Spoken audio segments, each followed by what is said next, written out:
90च्या दशकातील गोष्ट, कदाचित 1986-87 सालातली असावी. बोरिवलीच्या गोराई खाडीत भरावाचं काम सुरू होतं. त्यासाठी दगडमाती भरलेले ट्रक तिथल्या झोपडपट्टी जवळून अगदी भरधाव ये जा करायचे. बेदरकारपणे घुसणारा प्रत्येक ट्रक जणू जीव घेण्यासाठीच टपून बसलाय असंच काहीसं वाटायचं. रामनवमीच्या आदल्या दिवशी मध्यरात्री एक ट्रक बेदरकारपणे त्या झोपडपट्टीत घुसला. काही मजुरांच्या अंगावरून गेला. झोपडपट्टी हादरली. दुसऱ्या दिवशी त्यावेळेचे स्थानिक आमदार राम नाईक यांनी झोपडपट्टीला भेट दिली. त्यातील एका झोपडीच्या प्लॅस्टिकच्या भिंतीवर टांगलेली काही चित्र आणि त्या झोपडीतील काही शिल्प पाहून राम नाईक यांना आश्चर्यच वाटलं. त्यांनी त्या शिल्पकाराला भेटायला बोलवलं. एका कलेला आणि कलाकाराला कलाटणी देणारा तो क्षण होता. कोण होता तो शिल्पकार ज्याच्या हातून घडल्या काही अप्रतिम कलाकृती, ज्यात बोरिवलीच्या स्वामी विवेकानंद रस्त्यावरील स्वामी विवेकानंदांचा पुतळा, अंदमानाची स्वातंत्र्य ज्योत, विधानसभेतील शाहू महाराजांचा पुतळा, बोरिवलीत स्वातंत्र्यवीर सावरकरांचा पुतळा आणि अगदी दैसरमधला अश्वारूढ शिवछत्रपतींचा पुतळा समाविष्ट आहे. आजची ऑफबीट गोष्ट त्याच कलाकाराची. नगर जिल्ह्यातल्या एका खेड्यात जन्मलेल्या आणि तिथेच वाढलेल्या उत्तम पाचारणेंना आपल्या बोटात जादू असल्याचा साक्षात्कार गावात असतानाच झाला. चांगलं शिकून कला शिक्षकाची नोकरी मिळवण्याच्या ध्यासाने ते पुण्याला आले.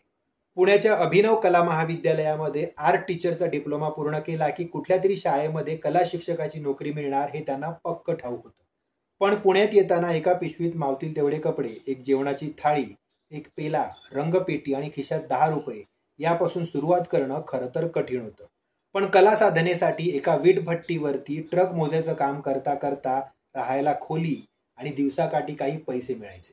स्वतःची पाषाणहून पुण्यापर्यंतची पायपीट, खांद्यावरची झोळी आणि डोळ्यात शिक्षणाचं स्वप्न असं बाह्यरूप असलेलं पाचारणेंचं चित्र पहिल्यांदा राज्यस्तरीय स्पर्धेत सहभागी झालं. त्याचं शीर्षक होतं एकटा आणि विशेष म्हणजे या चित्राला प्रथम पारितोषिकही मिळालं. आर्ट टीचरचा डिप्लोमा पहिल्या क्रमांकाने पूर्ण झाला.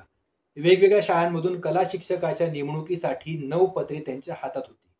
पण जयप्रकाश जगताप या त्यांच्या सरांनी त्यांना पुढील शिक्षण घ्यायला मुंबईच्या जे महाविद्यालयात प्रवेश घ्यायला सांगितलं.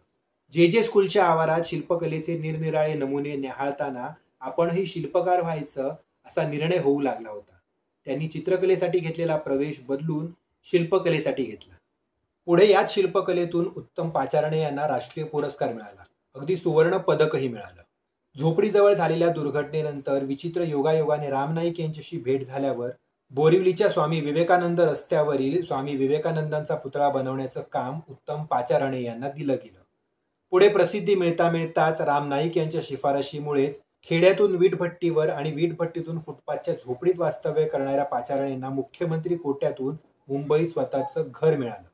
अंदमानची स्वातंत्र्य ज्योत, विधानसभेतला शाहू महाराजांचा पुतळा, बोरिवलीतला स्वातंत्र्यवीर सावरकरांचा पुतळा, दहिसरमधला अश्वारूढ शिवछत्रपतींचा पुतळा, मराठवाडा हैदराबाद मुक्ती संग्राम स्मृतिस्तंभ अशी अनेक शिल्प उत्तम पाचारणेंच्या हातून घडली.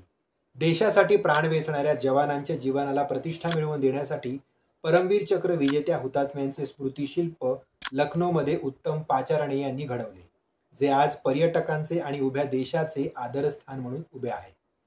आज उत्तम पाचारणे आपल्यात नाहीत, पण त्यांच्या हातून तयार झालेल्या कलाकृती आजही दिमागात उभ्या आहेत. त्या कर्तृत्ववान शिल्पकाराला हॅट्स ऑफ. यापेक्षा अधिक माहिती जर आपल्याकडे असेल ना तर आम्हाला जरूर कळवा.